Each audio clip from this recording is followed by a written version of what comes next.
Hi, everyone, and welcome to Easy English Learning with Maria and Ash, the podcast where we help you learn English through real, everyday conversations. We know learning a new language can be challenging, but don't worry, we'll take it step by step. Each day, we'll chat about interesting topics, break down useful vocabulary, and even play some games. Absolutely, and remember, mistakes are totally okay. We all make them. The important thing is to keep practicing. So, whether you're a beginner or more advanced, this podcast is for you. So get comfortable. Grab a cup of coffee or tea and let's get started. Before we dive in, we'd love to hear from you. Leave us a comment or send us a message about what you'd like to learn. Now let's get started. All right, Maria, since this is our first episode, let's kick things off by getting to know each other properly. Tell us about where you're from, your background, and how you started learning English.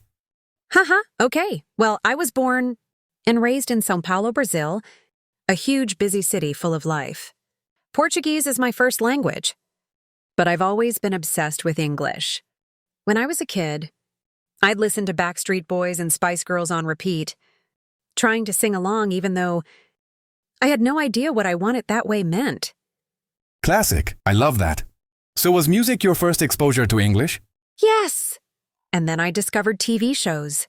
I'd watch Friends with Portuguese subtitles and pause to write down phrases like, "How you doing?" and "We were on a break," even though I had no idea when to use them. Once I told my teacher, "I'm fine, thank you, and you?" like Joey, and she laughed so hard. That's amazing. I can totally picture it. You know, I had a similar experience learning Spanish. I memorized lines from El Chavo del Eight and accidentally called my friend, "Es que no me tienes paciencia. You don't have patience for me." During an argument, she was so confused. Okay, that's even better. But seriously, those awkward moments are how we learn, right? Like the first time I tried to say sheet, but accidentally said another S word. No way. Did people notice? Oh yeah, my face was so red. But my friend just laughed and said, "It's okay, Maria. Just say sheet like beach with an SH." That's when I realized pronunciation is everything. Totally, which reminds me, what other English words tripped you up? Oh my gosh, squirrel. I still struggle. In Portuguese, we say esquilo, so my brain wants to say squirrely. And comfortable, I used to say comfortable. Until someone corrected me, it's comfortable, Maria, like comfy. For me in Spanish, it was ferrocarril, railroad. I'd say ferrocarril and get blank stares. But you know what helped? Breaking words into parts. Like comfortable, comf pluster plubly. Try it. Ooh, that's smart. Listeners, try that with us.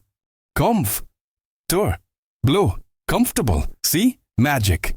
Now, let's talk about accents. Maria, your English is flawless. Did you work on your accent, or was it natural? Aw, thanks, I definitely practiced. At first, I had a strong Brazilian accent. Like saying cheese with a sh sound, cheese. My friend recorded me and said, "Maria, you sound like you're whispering secrets about cheese." So I started mimicking YouTubers. Emma Watson was my go-to because she speaks so clearly. That's genius. I tell my students to do that too. Find a celebrity whose voice they like and copy them. Like if you love Tom Hanks, watch his interviews and repeat his pauses and intonation. Yes, and don't be afraid to sound silly. I'd practice in the shower like, "You've got mail," in a deep voice. My roommate thought I was crazy. Okay, rapid fire round. What's your number one tip for beginners? Start with survival phrases. Things you'll actually use. Like, "How much is this?" Or, "Can you help me?" Otherwise, you'll end up like me asking for the beef of a chicken at KFC. Don't fear mistakes. Once I tried to say embarrassed in Spanish and said embarazada, which means pregnant. The waiter looked horrified when I said, "I'm so pregnant right now." Stop! That's the best story ever. Listeners, your turn. Tell us your funniest language mistake in the comments. Before we move on, let's recap quick tips from this segment.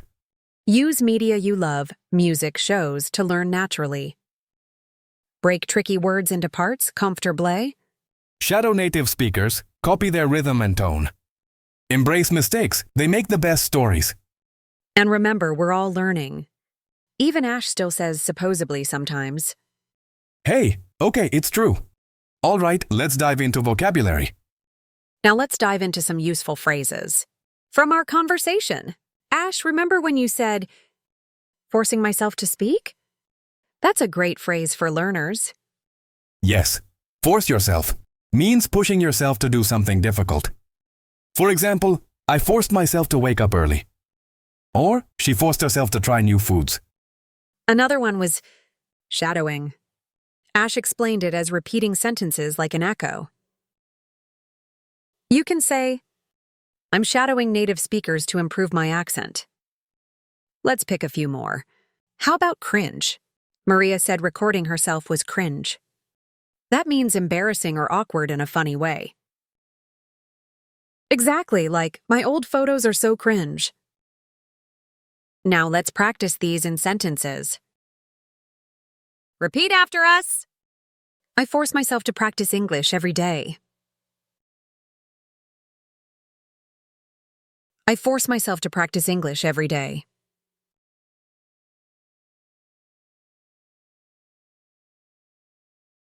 I force myself to practice English every day. Perfect, now try this. Yesterday, I forced myself to finish the sentence with something true for you. Love that. Another phrase from earlier was shadowing. Maria, how would you explain that again? Shadowing is when you listen to a native speaker and immediately repeat what they say, like an echo. For example, if I say, I'm going to the store, you'd repeat, I'm going to the store, right after me copying my pronunciation.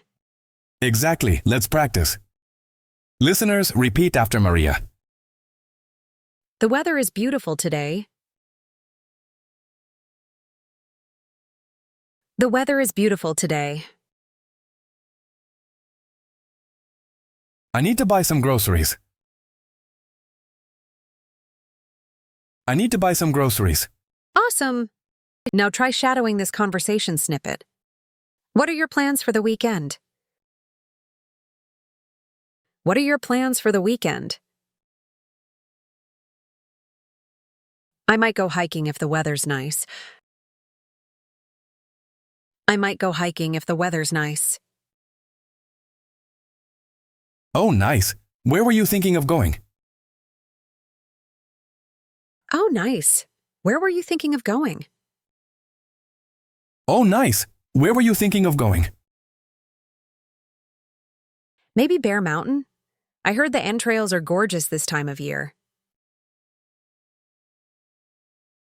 Maybe Bear Mountain? I heard the entrails are gorgeous this time of year. Maybe Bear Mountain? I heard the entrails are gorgeous this time of year. Sounds awesome. You going alone or with friends? Sounds awesome. You going alone or with friends? Sounds awesome. You going alone or with friends? My friend Jake might tag along if he's not swamped with work. My friend Jake might tag along if he's not swamped with work. My friend Jake might tag along if he's not swamped with work. Hope the weather holds up.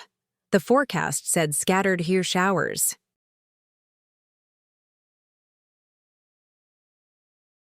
Hope the weather holds up. The forecast said scattered are showers. Hope the weather holds up. The forecast said scattered hummer showers. Wow, Ash, I can't believe we've already been chatting for 15 minutes. Before we wrap up, let's do a quick recap of what we covered today. Great idea. Today you learned 1 real-life intro phrases like forcing myself and shadowing. 2 funny pronunciation fixes, comfortable. Calm after bull, not comfortable. S3 embarrassing stories to remind you everyone makes mistakes. And most importantly, you practice shadowing with us. Remember, the key is to repeat phrases out loud like we did. Even 5 minutes daily makes a huge difference. Now we'd love to hear from you. Comment below. Which phrase was hardest to pronounce? What's your funniest language mistake? We'll reply to as many as we can. And if you found this helpful, subscribe and hit the bell so you don't miss next week's episode. We'll tackle listening comprehension through TV shows and music. Remember, English isn't about perfection. It's about connection. Keep practicing, stay curious. And don't forget to laugh at yourself. Bye for now. See you next time.